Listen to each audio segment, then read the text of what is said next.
everyone, and welcome to No Offseason, presented by Sam's Club. I'm Zena. I'm Chantel Jennings. And I'm Sabreena Merchant. And today on the show, for the last few years, March Madness has been running on one big thing, star power. But this year's a little different. There's no Paige, there's no Juju, there's no dominant name that is canvassing all of the tournaments. So who might step up and step into the spotlight? We're going to dive into that search for that next breakout star of women's college hoops. But first, big news. On Monday, the WNBA players voted to approve the 2026 CBA agreement.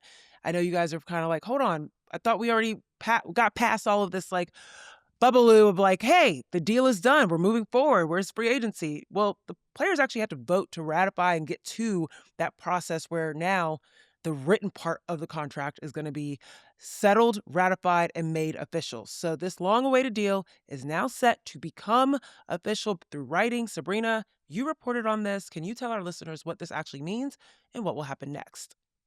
Yes, we got an email from the WNBA PA this morning saying that more than 90% of the players' union voted on the ratification of this CBA, and every player who voted to approve it, so unanimous approval among those who participated. Ooh, That okay. is step one in the process of the CBA becoming official. The players had to vote to approve it, which meant that basically for most of the last week, they were given all of the details, that we know so far. They got the term sheet, they got a chance to look it over, figure out, what they thought of it. I'm sure lots of calls with still union reps and union staff. And that's how you get to unanimous approval of the CBA. Then the Board of Governors, which is composed of WNBA ownership, gets its chance to approve the document. And once that happens, then the lawyers from both sides get to go in and actually write the official whole thing. And after that, we can finally get to the WNBA offseason. Finally. Okay, this is awesome. Unanimous approval of the players that voted is massive. People are on the same page. People are looking forward to moving forward into preparing for the season. So it already looks like things are looking up when it comes to WNBA hoops. And now we do have some college hoops to discuss. Great for the WNBA. We're going to ask them to just take a pause, do all that drama in the back of all that's going on in the NCAA women's tournament right now, because it didn't just tip off, it exploded. And yes, the first rounds were a little chalky, don't get me wrong, but even in the chalk, it was crazy. Thinking about that 70-point win over Southern that South Carolina had, thinking about Romy Levy and Kamora Johnson in that overtime game for Virginia. I mean, there were so many great big performances. Speaking of big, Taylor Bigby, 7 made threes for TCU.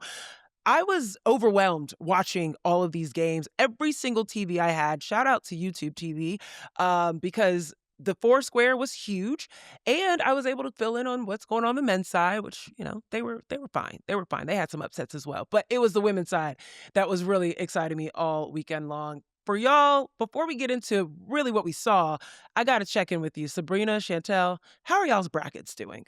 Not great. Not great. Not great. And I want to ask you because my bracket's doing iffy as well. And I want to ask you, is it because you put too much faith in potential upsets or not enough faith in potential upsets? So for me, the women's tournament, because it's so chalky, really comes down to just a couple picks here and there. And I am just terrible at the 8-9 line, which is not even upsets. It's just teams that are basically as good as one another, but went 1 for 4 on those. So that's where a lot of this is coming from. And then, I picked a couple upsets that didn't pan out, a couple 11 seeds. I know I talked about South Dakota State here. Avery Howell pretty much shut down any hope of that happening. And then I had a good feeling about Nebraska, but Baylor took care of them, before ultimately losing pretty handily to Duke. So no upsets that I had going pretty far in the bracket. But again, in the women's tournament where there is a lot of consensus, I think, about how teams are going to do, individual games matter so much more, even if they're not teams you projected to go very far. And it just hasn't gone very well. So Yep, that's very real. I was the same in that I believe too much in some upsets. I really wanted to see it not be as chalky as we predicted it to be. And it was in that 8-9 lineup that you could see how well the committee did in laying that out. Chantel, what about you? What were some of the reasons that your bracket didn't work out as much? Yeah, I did okay with the 8-9s. I went 2-2, so broke even there. But it was more that like the aspirational upsets that I picked where I'm like, Yep. man, one of these years, like an 11 is going to get there or a 10 is going to get there. Mm-hmm. You know, I don't know why I do that. And the 10 that got to the second round, I didn't pick. And so like Fairfield didn't hold up for me. That was the pick that I spent the most time sort of thinking about and feeling stressed about, and it's just sort of this like mess of pen marks all over my bracket.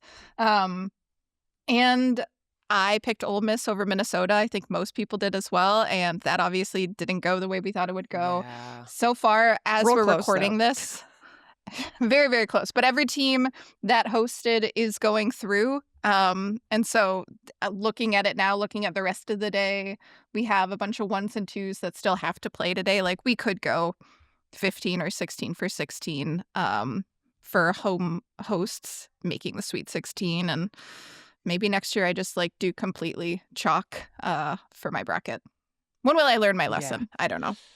I know. It did feel like we just believed in some things going a little bit differently this year, but that's okay because even with our brackets being iffy, there were a lot of stars that were exceptional. And I definitely want to, jump into some of the things that stood out to you guys as we are recording this. The second round of the tournament is still going on. So I just want to put that as a disclaimer.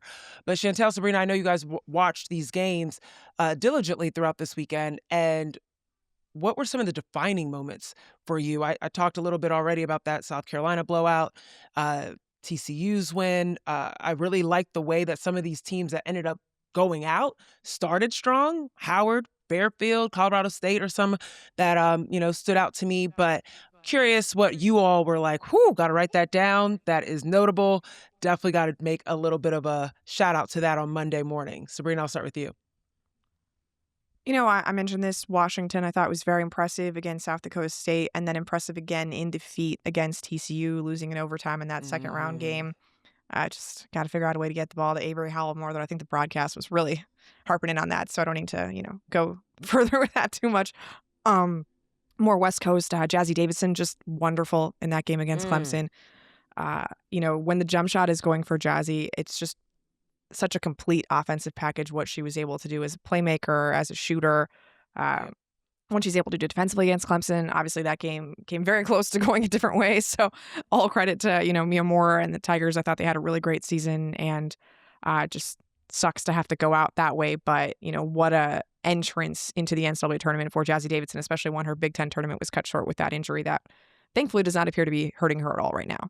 Not at all. She was phenomenal on both sides of the ball, just long as hell. A gazelle up and down the floor. It was amazing to watch. And just someone real quick that on Jazzy, the stat wise, when you enter a club at USC that includes Cheryl Miller, Tina Thompson, Juju Watkins, and now Jazzy Davidson, like that's exactly the kind of company you want to be in Yeah. terms Pretty of good the stat line company. that Pretty she put good forth. company. Yeah. casually.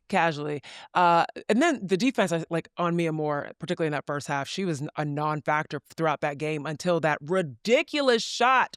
Chantel, you wrote about that shot that Mia Moore put up at the end of the game that did not count, and basically brought that game into overtime. What else stood out to you? I know that shot was one of them, but what else was big for you this weekend? Yeah, I mean, I think looking at the right side of the bracket, there's two teams that stood out to me in terms of like program builders doing it the old school way, pre-NIL era, Michigan and Minnesota, two states that I claim as like home states. But no, I think you look at this Minnesota squad and Mara Braun hits that huge step back three. Amaya Battle hits that baseline jumper to win the game. These are two players that committed to Minnesota in 2022. To Lindsay Whalen, their coach gets fired after their freshman year. A lot of players at that point with the transfer portal would have opted to leave. They're both local kids.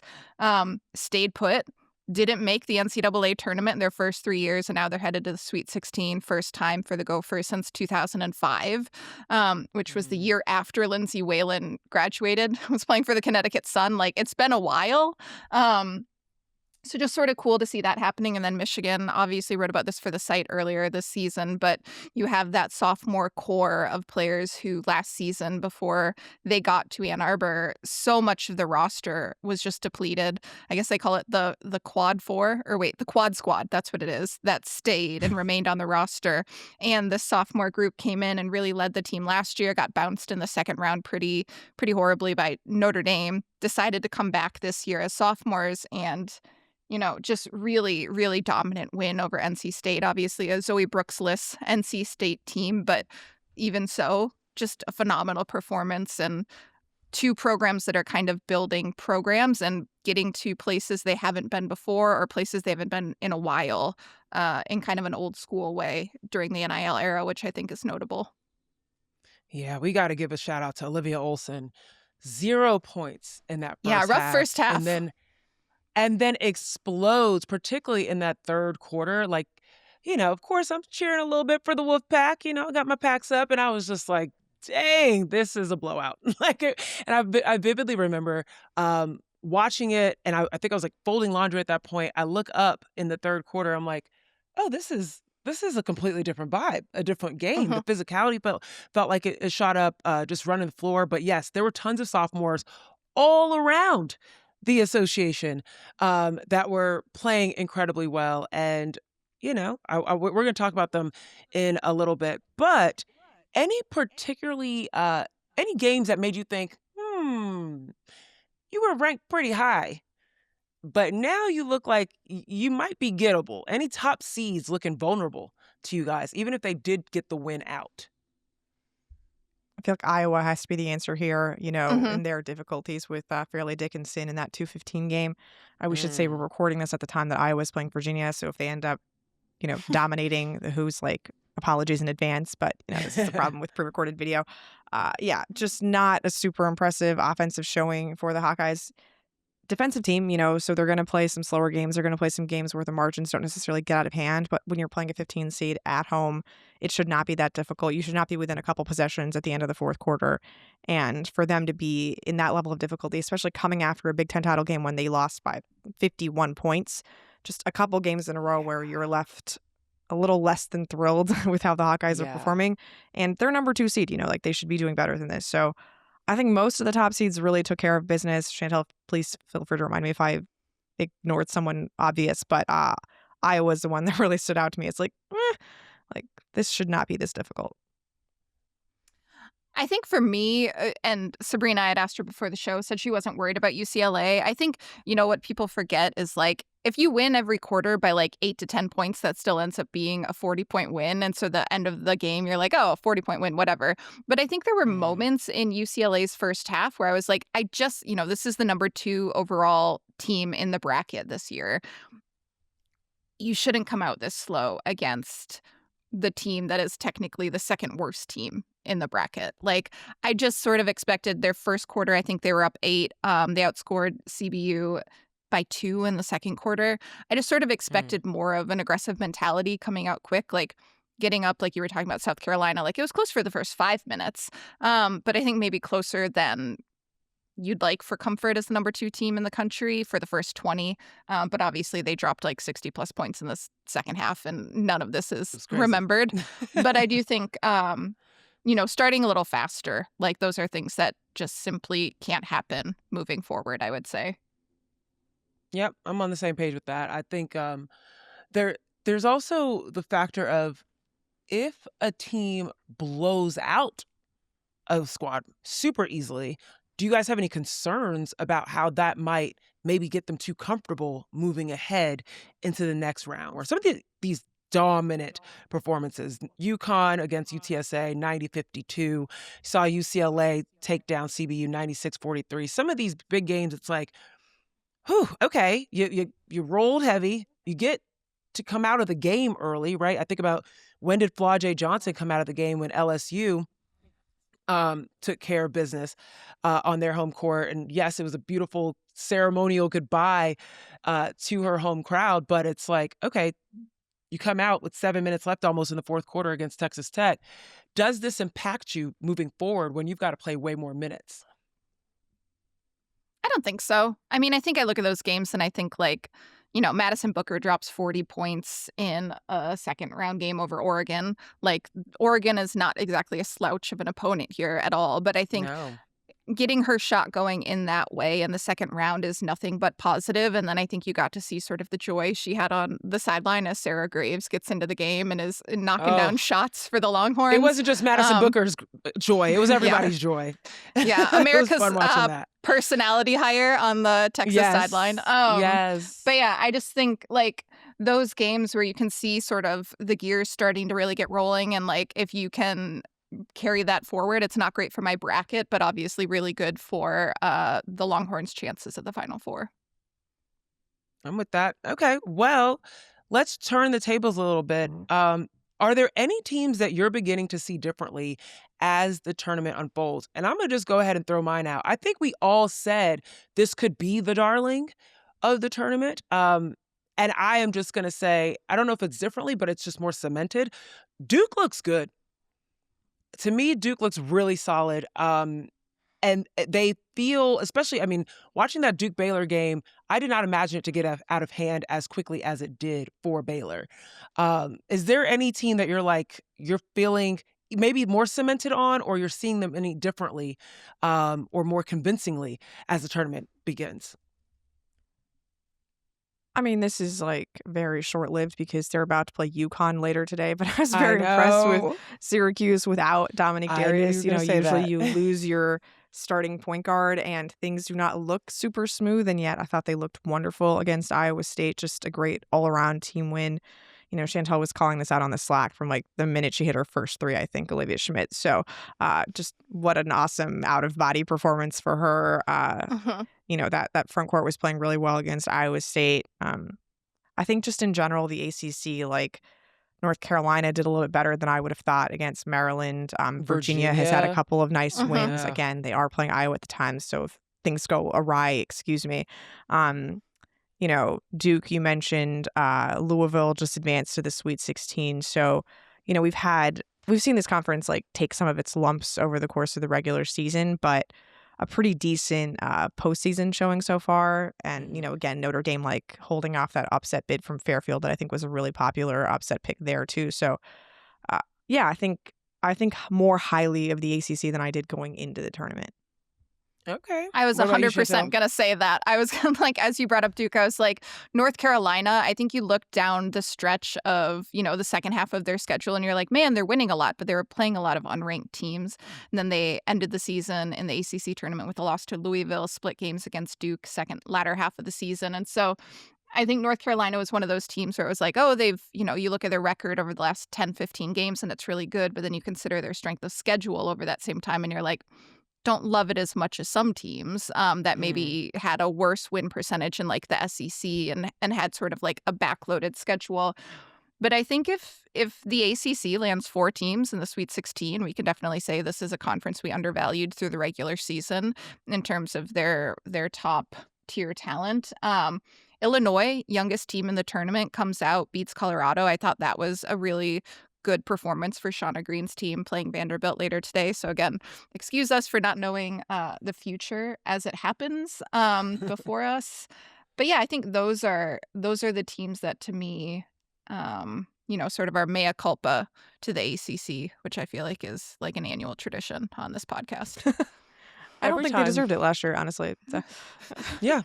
Every time I watch the Tar Heels, I immediately, and I watch Arnaslalo just be phenomenal. I think of you, Chantel, because I still vividly remember her.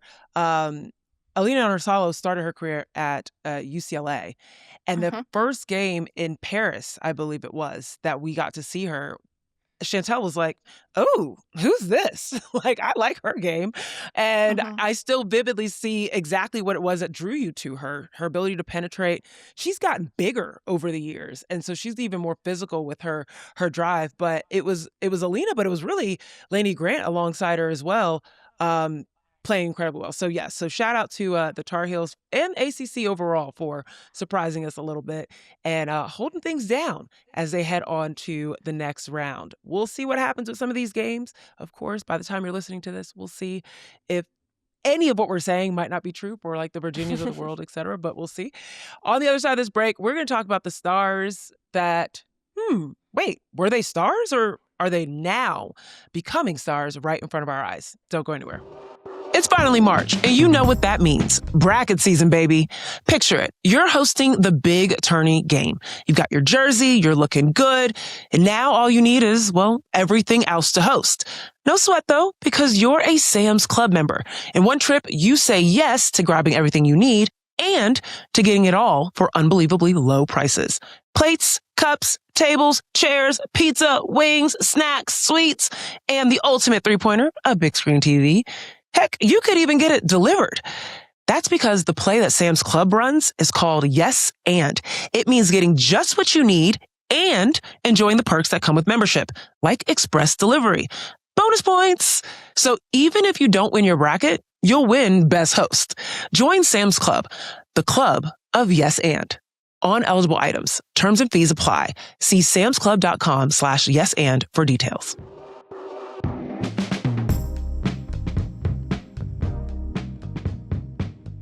Okay, so this year in women's college hoops, it feels a little different. I'm going to go ahead and just put UConn to the side, and I'm going to put UCLA to the other side, okay? Because we know there's star power on those two teams, and we know that there are storylines that we've been following on those two teams very well on the national level, et cetera. And we have had a ton of competitive games. We've had big standout performances, many of which we just listed out. But there hasn't been that clear single face of the game in the way that we've had in past seasons, right? Paige Beckers, Juju Watkins, Caitlin Clark, like these type of games that when you think about the tournament, that's who they are. And the funny thing is the way that I kind of look at this is ESPN has this fire commercial right now that's got, I believe, the Fugees, Lauryn Hill playing behind it. And it's all of the women in this tournament coming out of like a limo, walking into the arena. And sure, you see AZ Bud, but some of these faces, if you haven't really been paying attention to women's college basketball, you don't necessarily know exactly who they are. And that's why it feels like this year isn't as dominated by one player in terms of the conversation around March Madness. But we know. Big dance is time, put on your glass slippers, go dancing, and show up as the star of the ball. So we want to talk a little bit about that, about who might become that person. But we got to start with the basics. So Chantel, I'm going to ask you, what do you think makes a March star? I think you need moments, right? And I think those moments either need to be the play or in between the play. And we've seen both of those things happen over the last few years. But I think, your team has to win. You have to make it to at least the second weekend. Major props to Olivia Schmidt from Syracuse. Had the greatest first half for any, person coming off the bench of the tournament maybe this season. Just a quarter. Right. That's right. 5 just threes, a quarter. Right. A tremendous quarter of basketball, right? But that's not enough. Even as I'm putting into the Slack, everyone watch Syracuse. This player's going off. But we're not going to remember Olivia Schmidt moving into the second weekend unless Syracuse is also there, right? And unless she's also having those kinds of performances. And so I think your team needs to win. You need to have sustained success as a player. And you need to have these moments. As you were talking about, what makes these players and who could sort of emerge as a face, Olivia Olson having the first half she did against NC State and then being able to, be a goldfish and being okay, I went 0 of 5, had a turnover, had 2 fouls. Maybe one of the worst halves of basketball she has played this season. And then just pours it on and is just kidding. I'm going to put the team on the back, score 27. We're going to the Sweet 16, guys. Get in. Those are the sort of moments that build the auras around these players and sort of build the stories and the legacies of these players. And so I think even in those games where it's they can have rough moments, how they respond. They can have missed shots. I think of the moment on the sideline with Alucci and Brenda Fries. That is a moment that is going to build Alucci's legacy from here on out. People didn't know her maybe until that moment. And now they're going to be wanting to watch Maryland next year because of that moment, watching how Brenda coaches her and sort of interacts with her and what she does on the floor. And so I think it's a compilation of those moments, your team winning, And then having, I think, especially like those marquee wins. Like you think about Caitlin, Angel, Paige. So much of this is built around getting to the Final Four. What did I miss, Ooh, I Sabreena? just got chill. Yeah, I love that. I got chills thinking about the hype up speech that Brenda Freese gave Aluchi Okananwa at Maryland. Um, I believe in you, but you got to want this moment for yourself. And you're absolutely right. That is a moment that is being aggregated everywhere. Everyone is talking Uh-huh. about that very particular moment. And they might have not known anything about Aluchi. They might have not known that she um, had played UNC before because she used to be a standout defender at Duke. They might not Uh-huh. have known anything about her, but now they're paying attention. And Uh-huh. it is absolutely true that you have to have those moments. I also think it is true you got to get your team to the next round. Like, shout out Maggie Dugan, shout out Brooklyn Meyer, shout out Allie Turner at Gonzaga. Like, people that put on great performances, but it just wasn't enough. So also a combination of, being successful in what you're doing. But I'm curious, and I want to definitely take Sabrina's thoughts on this because I know, Sabreena, you're going to talk about, the basketball aspect of it. But, like, let's be real. Sarah Graves coming in at the end of the game, putting up a shot, making it, and then putting her hands up with the shoulder shrug, with the smile as she comes down the And then court. the heart. Like, that in itself. And then the heart. And then the heart. These type of things also play into the psyche of basketball watchers, of things that endear, how players endear themselves onto you. So how much does like personality and also how you play take a part? Because I think about that moment and I also think about Hannah Hidalgo and just how like the grit she plays with and how animated she is. How much does personality out on the floor also impact this? I think it's a huge part of it. And it's why when we had our discussion about the stars of the season heading into this season, back in November, we had such a hard time with like how to characterize Sarah Strong because obviously best player in the country, Right. but she's not going to like have a big, yeah, I got this moment on the court. She's not super emotive. She's not gonna very win like the Tim interview. Duncan in that way. Yeah. You think of like, you mentioned that commercial, and I think Audie Crooks is one of the players coming out of the limo in that commercial, and she's somebody that Yep. ESPN I think has put a lot of resources in trying to make one of the faces of women's college basketball because she has this backstory that we're familiar with, and Mm. she gets really hyped up on the court, like the way she celebrates made baskets, and it's not happening because Iowa State can't get out of the first weekend of the tournament, right? So Mm. I think personality is a big part of it.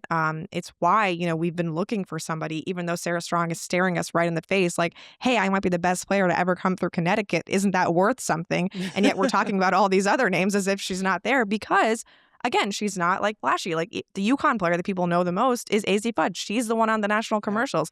She's the one who like we can't escape on ESPN at this time of the year because she's the most popular, right? She has the personality to go with it. And I mean, you can't deny that's a big part of it. It's why we talk so much about like Aaliyah Chavez. Like when I think there was less talk about the other, top recruits in this class because she was the one with the flashiest game, right? People who make the highlights, who have like the mixtapes and things like Right, that. It right. all is part of the package. So yeah, I don't think you can really be a star of March Madness if you're only playing in one or two games. But you also have to have a little bit of flair. And for better or worse, that excludes some really excellent players. But it's just how people are drawn to things, right? Yeah, I'm choosing still between who's got the better flow of hair, Britt Prince or Aaliyah Chavez. I don't know how they do it. I don't know how they play with no headbands. Or I might have to add Rory Harmon in that Britt too. has a I don't know how headband. Britt has a headband. Britt does have a headband, but it is just like, I don't know how you avoid that feeling of just like your hair being on your shoulders. Every time I watch them, just like I would just be like, just get that off of me. I need a hair tie. But anywho, shout out to them for being very, really good guards with flashy games, with their hair just flowing in the back, as well as Rory Harmon in that too. But I'm curious also, we've seen personality and team success and individual success out of this particular player that comes to mind. But in this last game, there's been a clip circulating, and if you watch the game, you could see this throughout the game, of leadership, talking to players, getting in players' faces in the huddles, um, you know, directing traffic out on the floor. And I'm curious, how much does the leadership aspect of just as you mentioned, Chantel, like Olivia Olson putting the team on her back, I'm thinking about Flau'jae Johnson, for example.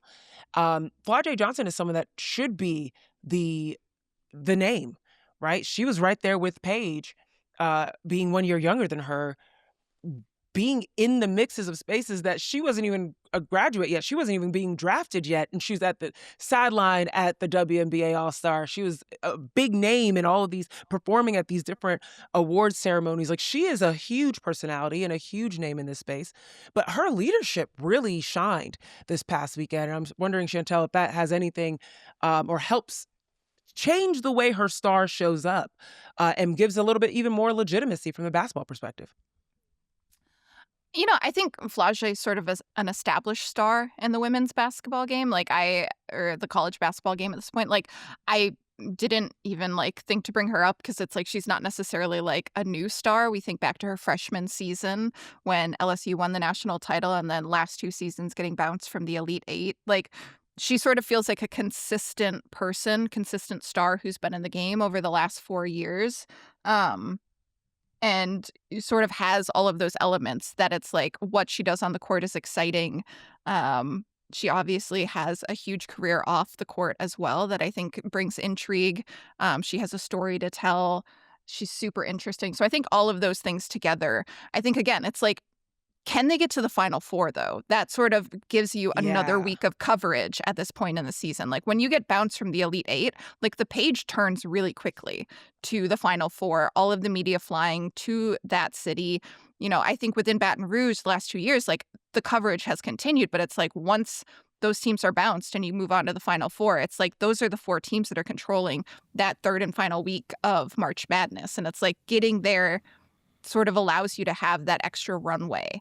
And so I think if LSU can make it this year as a 2 seed, if they can upset UCLA in the Elite Eight to get to the Final Four, if that's who they face, then I think it continues to add to that story and that legacy. And I think, that's certainly interesting. I think the other part here is we think about the stars of March, and it's like within women's college basketball, coaches are such stars. I think that's true with a lot of college sports. Yes. On the men's side, Yes. particularly so, because you have so many one and done. So these stars are stars for a year, and then they go to the pros, and so you're kind of left with the consistency of coaches. But I think on the women's side, you have college coaches you have 6 college coaches who've won 23 of the last 25 national championships, and 3 of them are still coaching in this tournament. And so it's like you think of Kim, you think of Dawn, you think of Gino, first name basis type coaches. That also takes up some of the star power within the tournament when you have these coaches who are larger than life in some ways, or these coaches who are just really interesting and have stories as well.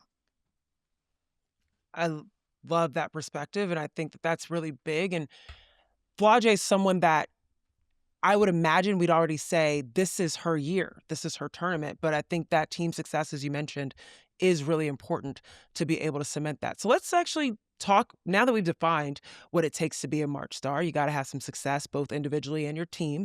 You've got to be in the conversation. And in order to do that, your team's got to make it past certain rounds. And you got to have a little bit of flair to you, something about the way that you show up, both on the court and off the court. We now have the opportunity to talk about this year's tournament from those perspectives. Who is catching our eye? Who could emerge as the name that everyone is talking about by the end of March? And I feel like we might have dropped some names in the first part of this show that this applies to as well. So Sabreena, I'm going to turn to you. What or who is catching your eye that you think could be just circulating the news around this tournament by the end of, by the time the titles are officially announced? Yeah, I'm going to start with a few people who I think have sort of been on the radar, kind of like the Flau'jae types, but who haven't won a national title yet, so have a chance to cement themselves a little bit more this year. Not that I'm saying that any of these players are going to win a national title, but they could. Madison Booker, that 40-piece against Oregon. Yes. Obviously, Texas has been such a big part of the conversation this season. Only team to beat UCLA, number 1 seed, SEC champions, yada, yada, yada. She's been just on a tremendous run over the last month of the season. Not that she hasn't been excellent all year round, but like just really taking it to another level, set her career high in the SEC tournament final, and then another career high in that second round game against Oregon. So Madison Booker Jr. really feels like she's entering into her own. And then, the duo that I can't stop talking about, Olivia Miles and Hannah Hidalgo, both excellent games in their performances in the NCAA tournament. Olivia Miles getting a triple-double in the first round and then closing out Washington. Hannah Hidalgo, just the most casual thievery of Fairfield passes that you'll ever see. I can't get over some of the highlights of these steals that she had. It was just hilarious, honestly. I feel bad for some of these Fairfield players who are going to be in these videos for years and years to come. But, players that we've been talking about who've had their moments individually, but Notre Dame peaked at the Sweet 16 every year. So it's not exactly in the same lengthier conversation that we have for some of these other star players. But, the longer TCU goes, if Notre Dame can make a little run, that just gives each of these players who are more singularly important to their teams this year than they have been in the past a chance to really cement their legacies. I want to ask both of you who your thoughts on the WNBA comp is to Madison Booker. Because, of course, everyone talks about the KD comparison, the mid-range game, the pull-up game, her length, etc. And, of course, her connection to KD, going to Texas, choosing the number 5. That is an idol of hers. But I'd love to know, there's a player that comes to mind for me, and I'm just curious if it is the same for you. Ryan Howard comes to mind for me in terms of just a pure scorer with a big body, being able to get to her spots. But curious if you guys thought of any WNBA comps for Madison Booker. I was thinking a little bit more Angel McCoughtry just because she's a lot more mid-range than Ryan Howard is. Madison Booker can shoot the 3. She doesn't really shoot the 3, No. Which is sort of where she differentiates from Ryan to me. But yeah, just really strong, very athletic, able to get to her spots, plays, inside of the paint and a little bit out. But again, just really difficult to maneuver on the court if you're being tasked with defending her. And then also just a great two-way player, which I think of with Angel. Agreed. Chantel? I feel like that's a perfect comp. I mean, I think the interesting thing about watching Madison is that she's one of those players similar to Sarah Strong that when you're watching her at the college level, it feels like she's operating on a different plane at times. She's moving almost at a different speed than other players. And so I think it's kind of hard to comp her at some points because it's the game looks so easy to her at sometimes that it's I can't wait to see her at the WNBA level and see her in those sort of moments because it's her game could evolve. No, she doesn't shoot the 3 at Texas right now. She can. She was 2 of 3 against Oregon. But that's not what she's called to do within that offense. Right. But let's put her on a WNBA roster somewhere and who knows what her game is going to be. So I almost feel like it, I think Angel's great. I think Ryan is great. I don't know. There's is there a comp for her right now until we sort of see what her game can fully expand to when she is playing at the level and is being tasked with doing more than what she is even asked to do within the Texas offense? Because I don't think that necessarily as an offensive comp is Texas to the pros isn't sort of as one-to-one as some other programs that we see. 1,000%. 1,000%. And we've seen Madison Booker already shift her game. I mean, when Rory Harmon went down last year, she had to become a playmaker, a floor setter for Texas, which Big Schaefer gave her a lot of credit for. And now we're seeing her be able to play off ball. And my goodness, has it been fun to watch. And on that note, thinking of players that have been fun to watch, I think about those Olivia Miles assists. Like that make you go, how did she get that pass through? How did she see that? Who are some of the names that have been really beyond just dominant, also fun to watch so far in the tournament for you all? I mean, I think I kind of want to spin this one forward even where it's we're talking about these March stars and it's doing it against the best competition. I think that also makes part of the story and the legacy. And I'm I have this Vanderbilt UConn potential Elite 8 matchup just circled in my brain because it's can you imagine if Vanderbilt does take down UConn and sort of how that builds the legacy of a player like Michaela Blakes? I think, there's enough oxygen in the room for everyone, but Sarah Strong has very much been sort of this overwhelming national player of the year, but it's an opportunity for Michaela Blakes to be hey guys, let's actually roll the balls out and do this. And the other player in that game that I think could sort of, because of her backstory, because of her storyline, and feature writer here. This is how I think about so much of this. Like, you have someone like Aubrey Galvin, who wasn't a top 100 recruit, whose finalists were Vanderbilt and Princeton. And if she's a point guard who can lead Vanderbilt in its resurgent season over UConn, like, that's freaking Hollywood stuff. Like, another great headband in college basketball with Britt Yes, Prince. another great headband. Yep. But, like, I think those are sort of, like, those are the moments. I think, too, sort of looking at South Carolina, like, Raven Johnson has sort of had this really interesting arc throughout her entire career. She and Dawn Staley are so close, but you think back, we've talked about the wave off so many times, and then sort of how she came back, won the national title. But, like, she's just had some monster games this season. And if she's able to, like, really do some magic here, if they're able to beat UConn to advance to the national championship, like, I have to think she's going to be a huge part of how they're able to do that. And if she can drop like buckets and then pass it, like everything she's able to do, you think about how that builds her legacy as she takes the next step towards the WNBA. But like, what a cherry on top to her career as someone that started, you know, one of the top players in the country, comes in, gets hurt immediately, has to miss a year, comes back, how she built herself back into this player, her own arc. Like, there's just so many elements to that. And that's just like looking at the left side of the bracket that, you know, I think all of those are people that, you know, we know, but maybe people outside of our women's basketball sphere aren't as familiar with. I love that pick, especially with Vanderbilt. I'd actually add too, if Jacqueline Montana can stop Sarah Strong, I feel like that will be a storyline in itself, just for the lore of who can make Sarah Strong not look so strong out on the floor.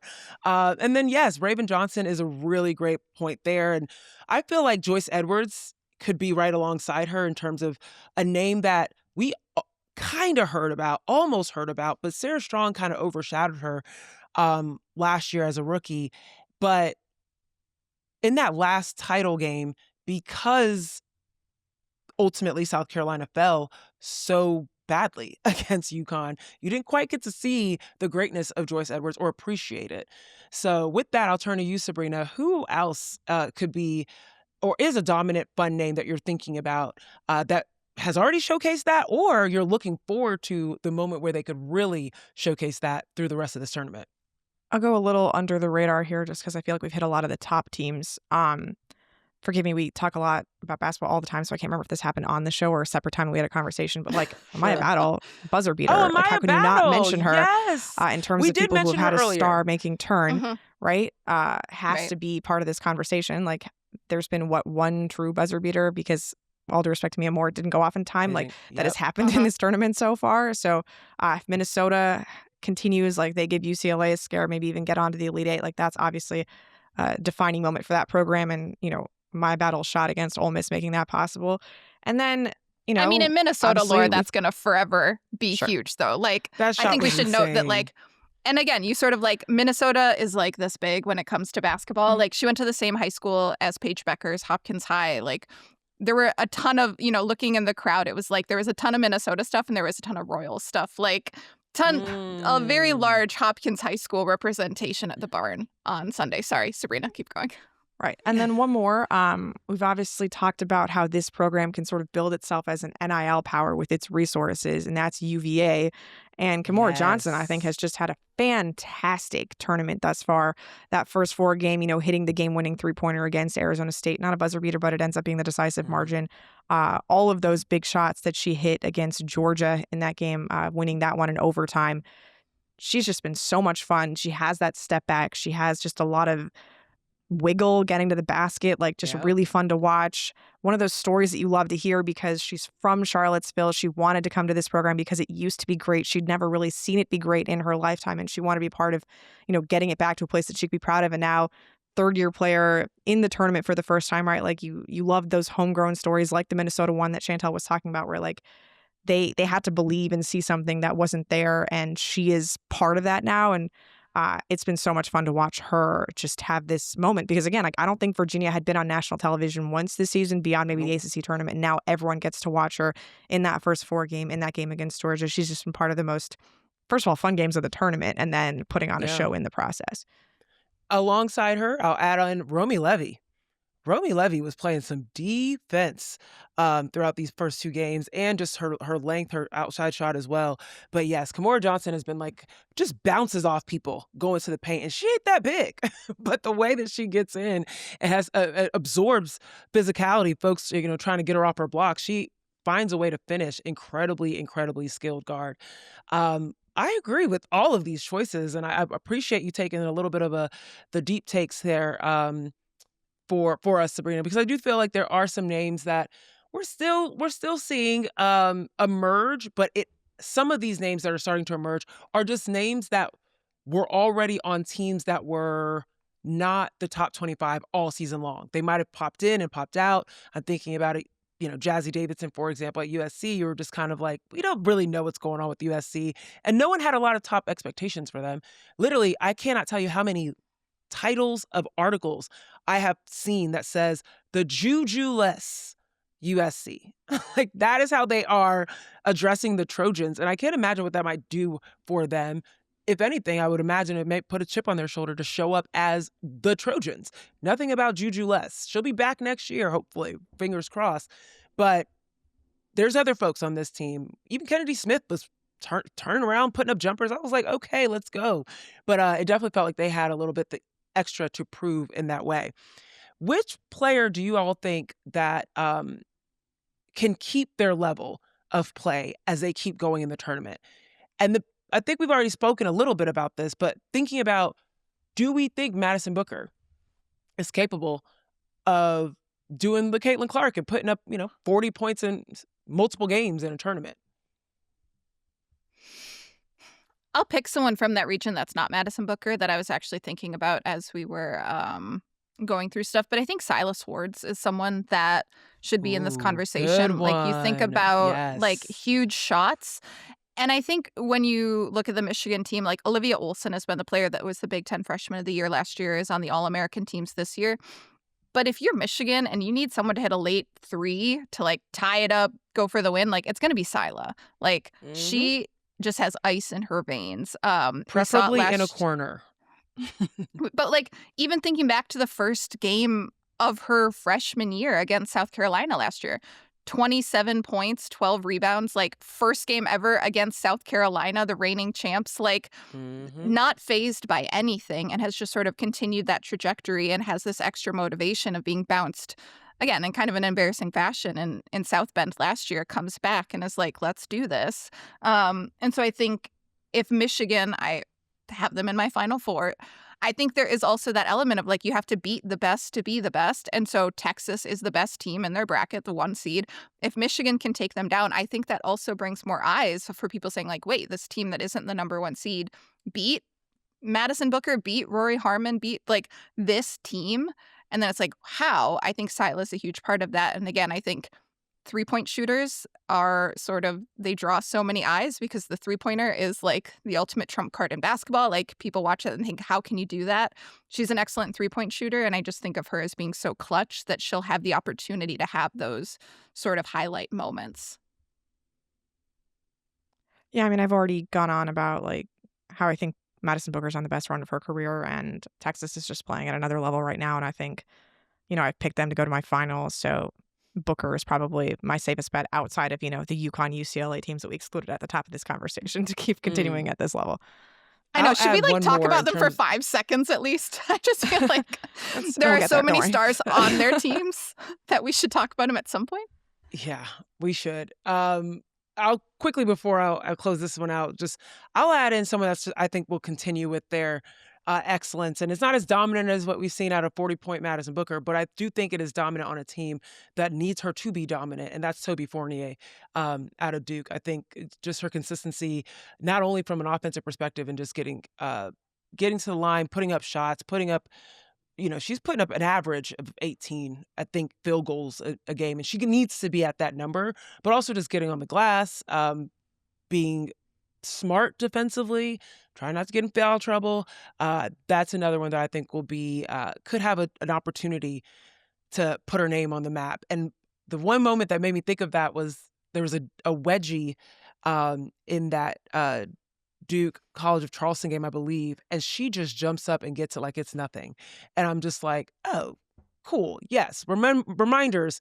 Toby Fournier is one of those college players, which there are many now, that can just dunk at ease if she really wants to. So hopefully, fingers crossed, we might get a breakaway opportunity there. Okay. Chantel, let's get our 5 seconds in. Go. Well, I just want to highlight two players that I think have gone a little bit under the radar for UConn and UCLA. On the UConn side, Blanca Quinones, like, hard to say she went under the radar when she was the Big East Freshman of the Year and Sixth Player of the Year, but like, such a fun player, great story. Grew up in Ecuador, played professionally in Italy. Gino yells at her in Italian, like when he's like really, really mad. And then I think love on that. UCLA, you've got a ton of stars, like we talked about on this show ad nauseum, like 6 potential first-round WNBA draft picks. But my favorite player is Gabriela Jaquez, just like utility player, can be everything for them, step up as a scorer, a rebounder, like every loose ball situation, she is there. I really have loved watching her play, and in her last year has been so much fun. Okay. We got a little bit of UConn and UCLA love. Trust me, they'll be on further into the tournament if everything goes right for them. We'll have more time to talk about them. But this is why March Madness is fun. It's unpredictable. There are new names that could pop up any moment. Anyone can rise, and every game could make someone the next big name. So we'll check back in later in the tournament to see who's living up to this breakout hype. But up next, we're going to dive into our mailbag.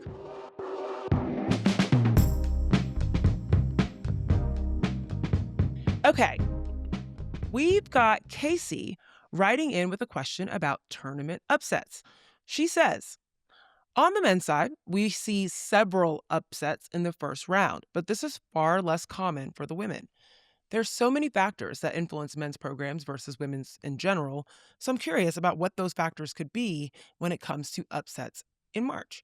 This is a great question. I think that everyone notices this and talks about this in terms of what contributes to the chalkiness that you see on the women's side. And there's several aspects of it, and I want to let you all kind of get us started here in terms of the parity that is on the men's side versus, or excuse me, I believe that parity in terms of maybe athletic talent that might be on the men's side versus the women's side. That might be on the men's side in terms of talent overall, in comparison to the women's side. How programs show up and train their players and develop their players could be different. There's a lot of different factors. So Sabreena, how about you start us off? What are some of the things that you think contribute into the lack of upsets on the women's side? I think part of it is there just isn't the same investment in women's basketball across the country as there is in men's basketball. There are fewer programs that have made an effort to try to build up that program, like that sport at their school, I should say. And that means that you get 68 teams in a tournament, and not all of them are really like on a level playing field when it comes to resources and money and just like how much they pay their coach and things like that. So just all these things that really impact how you can really win in March. So I think you just have more programs that are invested, again, for lack of a better word, on the men's side that want, to win March Madness games. And like you see the return of like, UMBC wins a game and all of a sudden like applications spike like 40%. Like that doesn't happen on the women's side because people don't, the institutions themselves don't care about their women's basketball programs. And so I just think that there are fewer schools that have made women's basketball a priority, and that, comes to bear at this point of the year where like you shouldn't be on the same playing field as Texas because they put all of this money and all of this, time and energy into building their athletics that other schools just don't. So I think that's one thing that you notice a lot is that men's basketball is just a more popular sport among college athletic departments than women's basketball is. And it's been like this for a very long time. I'll never forget rolling my ankle playing Baylor and going to their training facilities. This is over 10 years ago. I don't know, however long. But I go back there, y'all, I thought I went to the spa in comparison to what Yale had in terms of athletic training facilities. I mean, you walked in and there were two like jet, what do you call them? Hot tubs, like real hot tubs, not like silver bins in the back room of where you get ice, which is what our facilities look like. It was like a real hot tub. It was massive. It just felt like, oh, this is what it looks like when you've got athletic departments that really prioritize, as Sabreena just mentioned, this, but truly see the return, like understand the return on the investment of ensuring that you've got the right materials and resources to not only train these players, to develop these players, to care for these players when they're hurt, rehab these players, etc. And as you mentioned, to teach and coach these players in the coaching staff that you have. Chantel, what kind of pops into your mind when you think about the lack of upsets that we see on the women's side?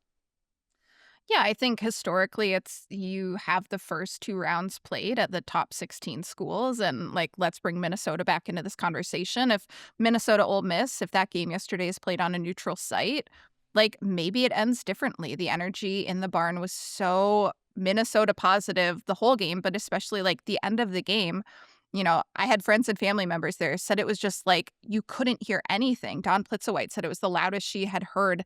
I don't know if it was any arena ever, but like, or if it was the loudest she'd heard the barn, probably certainly the barn because they've never filled it out like that since probably 2004, 2005. Yeah. But so I think historically, when you look at that, like the neutral sites that the men are at during the first 2 rounds allows for that. But I think moving forward, like in lieu of the women's tournament, going to neutral sites in the first 2 rounds, the 2 things that make me think similar to what Sabreena was saying in terms of investment. This is the second year that the women's tournament has units. So athletic departments are finally going to be rewarded for postseason success. And you have more investment when there is a financial reason to invest. And I think those units, though smaller than the men's side, will be, that's at least a carrot dangling out there for some athletic departments. And the other thing I think about are sort of these, historically, we've seen so many men's basketball programs get these big gifts or whatever, like from donors or alums or whatever it is. And, Sabreena and I have talked a lot about, like, could Virginia sort of be this unicorn of a school where Alexis Ohanian gave a transformational multi-year gift, whatever that means, in dollar figures and numbers of zeros on that. But like Virginia now is currently down 6 to Iowa in the second round of the NCAA tournament on Iowa's home court. Like, money can change the way things operate in college sports. We've seen it a million times. Now it just happens legally. And so sort of these gifts, rev share, like which programs are going to actually use their rev share for women's basketball. So I think all of those factors can change moving forward, even if the women's tournament stays in these home sites, though I hope at some point we go to neutral sites. There are going to be incentives for sure as we see more investment on the women's side. And as we see more, like, if UVA makes a run here in the next few years, like when you can actually like point back to something, say, look, there was this gift and it changed the trajectory of a program, like maybe we will see more Virginias popping up. That's a lot of ifs, I realize. Like a lot of things need to happen, and right player, right coach, right school. Like I think Virginia sort of back next year. It's all possible, Chantel. Yeah, so you've got the starting point there. Let's see how it all plays out. But Vanderbilt is one of those schools that I think of where like that is a program that is really invested in women's basketball. Their athletic director, Candace Story-Lee, is an alum of the program. Like that is an athletic department that is going to care about its women's basketball program. And so, we'll see how it all sort of changes going forward. The neutral site point is a big one. The FDU coach, Stephanie Gately, mentioned that, neutral sites would make the tournament a little bit fairer for underdogs. You wouldn't have that psychological impact of the entire arena being against you, but also the psychological safety, if you are the home team, of being able to do a move that you probably have done a million times in practice and in games at that arena. I think about that Amaya Battle reverse pivot setback like that. I'm sure she has done that move on that court, even in that very same spot, a million times. Oh, yeah. Throughout her college career. They ran through it. The crazy thing was they said that they ran that exact play during the walkthrough on Sunday morning. Yes, exactly. But I will say every time we have this conversation, I think about Caitlin Clark saying, like, I can't wait to get out of Iowa City. It's so stressful to play here during the first 2 rounds of the tournament. Like, I can't wait to get out of here. So I feel like it cuts both ways. I don't know. Sure. Well, I'll tell you what, most people were trying to get out of that arena. But the way they were talking about how hot it was in there, it was sweating as soon as people got onto the floor. Like it was kind of crazy I I believe it was Razgon that was on the call talking about just how high the temperature was going. I'm not sure who it was on the call, but they just were saying like we can see the temperature rise in this arena as they're playing. So nobody wants to play in that as temperatures are rising in general. But yes, this is another great point of the neutral sites, the investment. Money is at the center of all of this. When you've got NIL dollars and you can literally quite build rosters full of incredibly skilled players, I think that's very important. And I'm just going to be real with you from having like been in this space, there is a difference, a marked difference between the skill levels of people at the top of in the top schools versus the mid majors in a way that I don't think is quite the same on the men's side. On the men's side, I don't necessarily believe that the players, majority of the players at the top schools are markedly more skilled than the players at the mid majors. They might be a little bit more athletic. They may have been on the right teams or have been scouted in a particular way. But sometimes you'll see that when these mid majors versus big programs come up against each other, the basketball might be on the same level versus you watch a top 25 team go up against some of these mid-majors or lower mid-majors, the basketball looks very different. The way that the ball is being taken care of, the way that plays are being executed, the attention to detail, like the coaching is also, and how that coaching translates out on the floor, I think is very different on the women's side. And there is a more visual gap on the women's side than I believe there is on the men's side. So, I mean, part of that is just more youth boys play youth sports than girls. And if you have just a larger pool boom, of girls playing boom. basketball to select from, then that means more colleges will have, more talent to choose from. And that just allows it to disperse across more teams as opposed to just being concentrated in the same programs over and over again. For those of you listening, you can't see, but I am bobbing my head like a bobblehead. Absolutely. Invest in the youth, invest in the funnel, invest in the pool to be able to choose from. And there won't be such of a gap between the top schools and basically the rest that you can choose from. Really great point, Sabreena. Okay, that is all that we've got for today. That was a ton. I mean, I don't think we wanted to hit on almost every player we could have come to mind, but that's what happens in March Madness. There's so many games. There's so many things to talk about. So we appreciate you rocking with us as we went through that. Laysia and I will be back on Thursday with more from the world of women's hoops. Until then, come on, y'all. Follow our show. Do your job if you haven't already. And if you're watching on YouTube, please subscribe and leave some comments. You guys don't want to miss our live bracket reactions. And our faces are so much fun when we're reacting in real life. So definitely come check us out. Tell your friends to come on over and give us a rating so other people can find us as well. On behalf of the Athletics, Chantel Jennings and Sabreena Merchant, I'm Zena Cada, thanking you for listening, and we'll see you next time. Thanks for tuning in to No Offseason. Be sure to like and subscribe. We drop new episodes every Tuesday, Thursday, and Friday.